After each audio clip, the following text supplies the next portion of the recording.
Hello everyone and welcome back to the next episode of the Road to the Master series. As you know from the previous episode, I've played the morning round. This is the afternoon round, so a little bit tired, but full of excitement after first win of the tournament.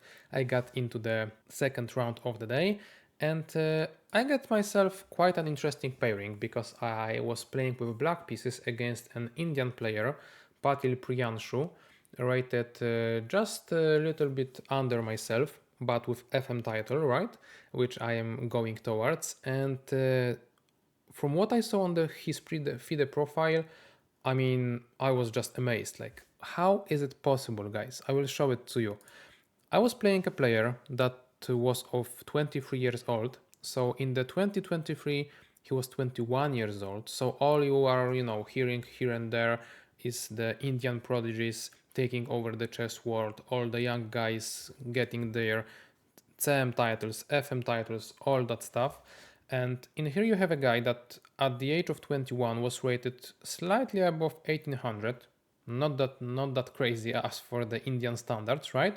And within 1 year from the November of 2023 to September of 2024, he gained over 500 rating points to get the FIDE Master title with the factor 20, not this junior K40 factors that allows the young guys to gain like 200 rating points on the one FIDE list. He was the 21-year-old guy who gained 500 rating points within a year. Like, to be honest, I have not seen such example ever in my life. So I was a little bit like scared, but not really. Like, how much can a player progress within a year? Okay, 500 rating points, sure, but chess wise, is it really that much? Has he put that much work into understanding the game or like what happened? I really couldn't figure it out, and I didn't know how to approach this game as a worse player because I am only the candidate master playing against FIDE master, or as a better player because as of now, I had a little bit more rating and also I am more experienced player. I really didn't know. All I knew that it's a strange game to be had, let's say, and I hoped for the best even though I had black pieces, and for those reasons I decided to really go for it and start with the Sicilian after expected e4. So let's go back into the game. After e4 I played c5. I was hoping to get some open Sicilian, which my opponent was choosing all the time. I have prepared some sharp lines here and there, but to my surprise he went with knight c3, already going out of the preparation that I've had. So I was like, okay, great. Another Indian player, probably got his course on how to butcher the Sicilian on Chessable or whatever the course is named, and like he will be playing everything till move number 15 that I don't know of. So already in here I had a choice of going like e6, d6, knight c6, a6, g6. Like, I considered all the stuff. In the end I went with d6 move. The idea behind it was that I kind of expected the d4 move. I don't know why, just the vibes, because it's, I guess, rising in popularity lately. And if not that, I was feeling that okay, maybe f4 would be played, and indeed it was played. So I'm not sure how much of this variation that my opponent chose was just a change in his repertoire and how much of it was the exact preparation against me, because if I remember correctly, I have a very low score against such setup from white. I am scoring very badly in here, perhaps because I'm not playing precisely. So taking all the facts into the consideration, meaning that my opponent may have prepared better against myself than I have prepared against him, taking into account the fact that he might have worked on this exact setup with some chessable course or whatever, and all the factors that I want to play a game with a human, not with some preparation. I wanted to go away from the opening preparation as soon as possible. Therefore, I chose the move a6. Is it a good one? I doubt it. Is it an interesting one? I think so. The whole idea is that I am taking away the b5 square for mostly the bishop. And not only that, I am kind of saying, okay, I will be playing b5 in the future, so also on c4 the bishop might not be feeling the best in the world. And if my opponent would like to play, let's say, knight f3, knight f6, d4, we would transpose to the knight of variation with the f4 line. So I'll just show it to you guys how can we obtain that variation with main moves. So here, knight of variation and f4. So this was the transposition I was kind of hoping for, because even though I did not prepare Najdorf against this specific game, I have played such game like half a year back, so I was more or less in the notes, I would say. So a6, I felt like it's a sneaky choice, trying to, get out of the main stuff. And already in here my opponent fought for a bit and played a4, trying to stop my b5 in the future. But by inclusion of this move a6, a4, I knew that we are not anymore too deep in the opening book, so I just simply tried to develop knight to c6, knight to f6, and at this point I had yet another interesting choice, because mostly in here against this setup I chose g6 continuation with fianchettoing the bishop, castling and so on, but this was always annoying. And as I've said, maybe this was exactly what my opponent have prepared, because even going like more or less natural line in here, after knight g5 there are some problems, f5 is coming, knight d5 is coming. Practically speaking, it's rather tough to play this stuff as black, at least this is my experience. So I really wanted to avoid that, I wanted to change something, and I played e6. Saying, okay, maybe I will not have this, amazing dragon bishop on the long diagonal, but at the same time, you, my friend, you, my opponent, will not have this amazing bishop looking towards my f7 weakness. So this was my choice. What I have calculated mostly was e5 move. It's always annoying in my eyes, and you have to know how to deal with it. But at this point, it was just simply not possible, I would say, because I could have just taken the pawn if takes e5 happens, knight g4, hitting the pawn and so on. So all in all, I felt like this pawn will not survive, so I am good. And if that's the case, my opponent had some choice what to do, and he played bishop a2. Interesting choice, trying to go away from all the d5 or b5 possibilities. At the same time, since the line is closed, I can indeed play b5, because after takes, this is pinned, and my rook, even though unprotected, is just fine. And after knight b5, I can take on e4. So this knight was kind of overloaded. However, though, after yet another long consideration, I decided that I don't have to rush things so much, because after b5, my opponent obviously does not have to take. So I decided, okay, let's just simply develop the bishop. And if I remember correctly, already at this point, even though it was only 7 moves, I have lost like 40 minutes on the clock. So plenty of, thoughts involved. Even though I've played, with the morning rounds, I was, let's say, proud of myself that I can get so deep into the focus and think about the game. At the same time, though, I started getting a little bit worried that I will not have enough time to continue the game. So I knew that I will have to kind of speed things up.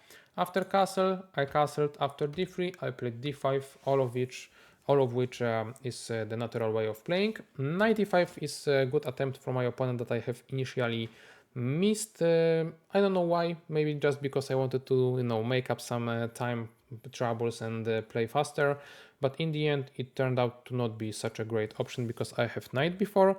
The idea is that I might be exchanging the bishop, maybe not. I am solidifying this d5 pawn, I might be pushing d4, I might be pushing c4, might be taking. So all the ideas are in the air, let's say, and my opponent decided to not allow me to take on a2 and played bishop b3. Funny enough, the move recommended by the engine I checked after the game was bishop to b1. You may say, what is this bishop doing along this diagonal? But you can argue that, sooner or later this pawn might be exchanged, right? This knight might try to maneuver somewhere, and then maybe c3 would happen, and in the end somehow this bishop would enter the game. And it's debatable, but yeah, this is, I guess, the idea behind it. Nevertheless, bishop b3 was obviously a human choice of continuing this position. And here I had a choice to make, interesting one, either to speed things up, make this position even more complex, or continue simply with like b6, bishop b7 continuation. And I decided to go with the former option. c4 attacking the bishop, giving away the pawn, because as you can tell, I have only one defender and I had 3 attackers, because the idea is that with this sacrifice, I am allowing myself to develop my bishop with a check, and after king h1, play d4. Now the bishop protects the pawn so that I cannot, so I can push it, attack the knight, and if the knight goes away somewhere, I can take the pawn on e4. So basically what I did is exchanging the c pawn for e pawn. So in isolation it is a nice option. At the same time I completely closed this bishop, so it's also desirable, let's say. What are the drawbacks though? I believe that this bishop, even though I just said I activated it, it's not really true, because it's also closed similarly to the opponent's right squared bishop. And this knight seems active, but in some variation might be also a little bit lost, and the position is very, very dynamic. Some idea that I was worried about, for example, included the move c3, after which my knight would have to go away and the bishop would activate through this diagonal. So really it's about what will happen within the next few moves and who will get the most initiative out of everything. I felt like I should be a little bit better, but only with the precise play. Without it, I would be simply losing everything. In here, my opponent played knight d3, usual attempt to, exchange my good piece, but I, instead of exchanging it, since I was unsure what to think about this position in which my opponent can play here, move the queen, bring the bishop around. I was not sure if I am okay in here. Computer says that I am more than fine. Humanly speaking, I was not so sure, because imagining that this is exact idea that my opponent would be able to execute, I have imagined that the light squared bishop would be exchanged. With some knight f5 possibilities, the knights might be exchanged, so all we would have left is heavy pieces and the bishops. And I didn't like mine, because most likely I would be having the pawns on the dark squares. So all things considered, strategically I did not like this position. So after knight d3 I went back to c6, saying okay, you can take my bishop because it's not the best in the world, and this is so yeah, I want to keep as many pieces on the board as possible to keep the position tense, to outplay my FIDE master opponent that was rated 1800 2 years back, So yeah, this was my idea for the game. At this point he played queen e1, trying to do some discoveries. I said, okay, whatever, I play b6 with the attempt to bring the bishop into the game. And I saw what's coming. I just underestimated it a lot, because I saw knight g3 as an attempt to exchange the knights. I wanted to avoid the exchange, yet again trying to keep as many pieces on the board as possible, so I went back with knight d6, and I saw a5 that is undermining my bishop, right? I just didn't feel and think that it's a good choice. Why?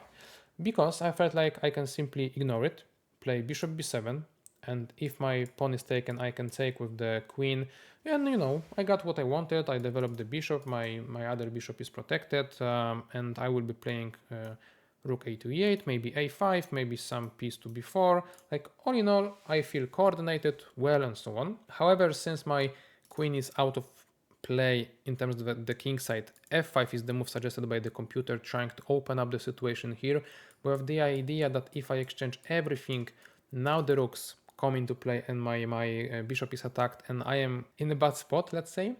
And other thing that my opponent can play that I saw only now was bishop a2, which is like, what are you talking about? What is this move?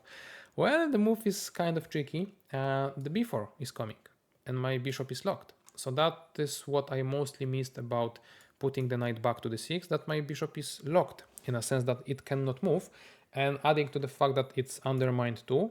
I cannot get rid of this pawn by any means. I cannot play here. If I move the knight, I'm no longer attacking here. I no longer have the control over the squares at the center. So yeah, that was something I've missed. I was mostly calculating bishop a4 in here, but then I had knight c4 and said, okay, I'm fine. But I was not. So going back a little bit, at this point after knight g3, I should have exchanged and only afterwards try to, blockade the a5 from being played and play here, develop the queen, put the rook into the game, and so on. And after knight d6, a5, bishop e7, bishop a2, I got myself a practically tough position to continue. And yeah, I have to figure out what to do with the bishop. So obviously I would have to move the knight. I decided to do so to f5. I mean, c8 or e8 were not so great. And after the exchange and before, as you can tell, the eval bar is favoring myself.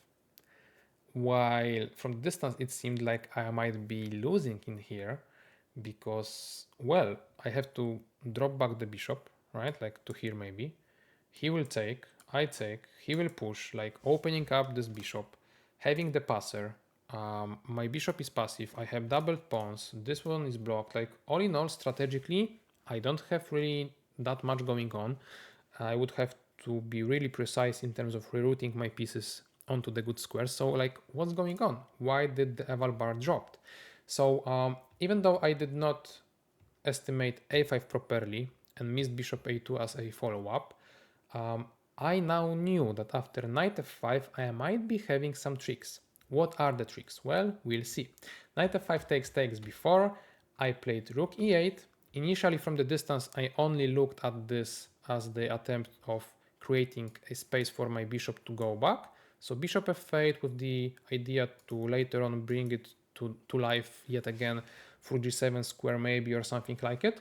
But then somewhere in the meantime, I'm not really sure and when and where exactly, I spotted that my bishop on b7 is aiming towards opponent's king. And if I would sacrifice on b4 my piece, I would drag all the white pieces onto the queen side so that this king would be, you know, sad, alone, and all that stuff. So in here, this is why the eval bar dropped so much, because strategically speaking, b4 was a desired move, you know, that the one that you are hoping to play for quite a long time when you are white. However, tactically, it's not working due to the king's safety, or rather I should say being unsafe, because I can sack my knight and after takes, rook e2, I mean, I'm winning just like that. And there is no good way to protect the king. I feel like practically speaking after knight b4, obviously I am winning, but my opponent could have tried maybe taking on c5 so that, you know, I would not be checkmating him.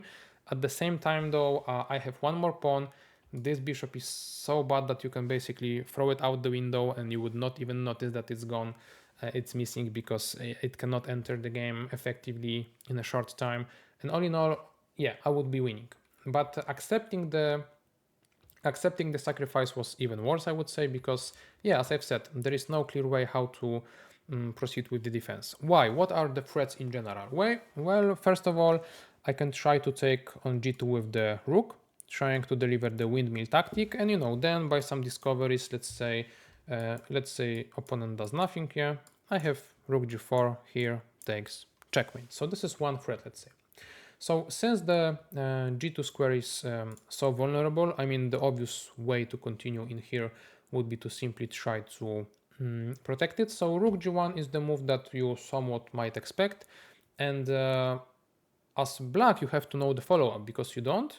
I mean, opponent can try to develop the bishop, bring the other rook this way or this way, trying to help, you know, somehow on those weaknesses and so on.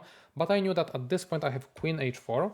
And the idea is that I have queen h3 as a move, putting more pressure to the pawn. Obviously, the queen cannot be taken because of the pin. And I have given my opponent a chance, as of now, at this very moment, to bring in a piece to help him out. The problem is that he have no such piece that can enter the game. This is what I've meant when I sacrificed on before, that I dragged the piece on the queen side. Those are underdeveloped, cannot really help out. And yeah, even though white has one more move in this very moment to try to find anything working towards the defense, there really isn't anything. So, what were the ideas? Imagine that my opponent would like to somehow cover the third rank so that I cannot enter the game with queen h3, right? So queen b3 would be the way to do it. However, queen going backwards no longer protects the e1 square. So, okay, he stopped queen h3, but I can now sack my rook anyway, because after he takes, I have queen e1 checkmate, because the rook is pinned and cannot help the king. Okay, that's one idea. What might be the other one, let's say? Well, the other one would be that my opponent would like to try, let's say, bishop b1, rook a3, and help out through the third rank, but as I've said previously, it's just simply too slow. I can play this move anyway, and my opponent was not on time with this idea. So if the rook cannot be, let's say, brought into the defense this way, maybe he can try to think of some way by, playing through the first rank. However, the problem is that this bishop has no useful squares, no moves that he can do with a tempo or something. Bishop a3 would be the way to go if not for my defender of the king, funny enough. So I can play queen h3 anyway, and opening up of this rook meant nothing. And there is no queen f8 checkmate because I can simply take the queen, right? So summing up so far what we've discussed, this rook is out of move, this bishop cannot help, this one either, rook either. So like, what else is there to continue fighting, right? I would say c5 might be a good option, trying to open up the bishop, maybe create some kind of a blockade against this one that is the most powerful piece in my attack, because somehow it might be able to stop the pins coming or whatever, but it's really not that well working, because after queen h3, after c6 I can take, after bishop d5 I can take. If the queen was, I don't know, like in a place that would allow opponent, let's say a4, to play c6, well, it's another story. But everything worked out so well in my favor that there is no way to stop the bishop. If that's the case, rook is attacking, queen is attacking, really no chance to stop anything.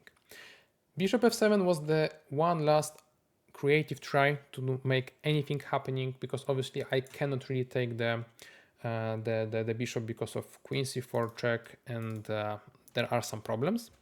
But obviously I just go into the corner, and that's when my opponent resigned the game, because the checkmate on g2 is not to be protected. Let's say he plays rook a3, I simply take, and that's that. So guys, really I would say amazing finish to a pretty average, or let's say solid game.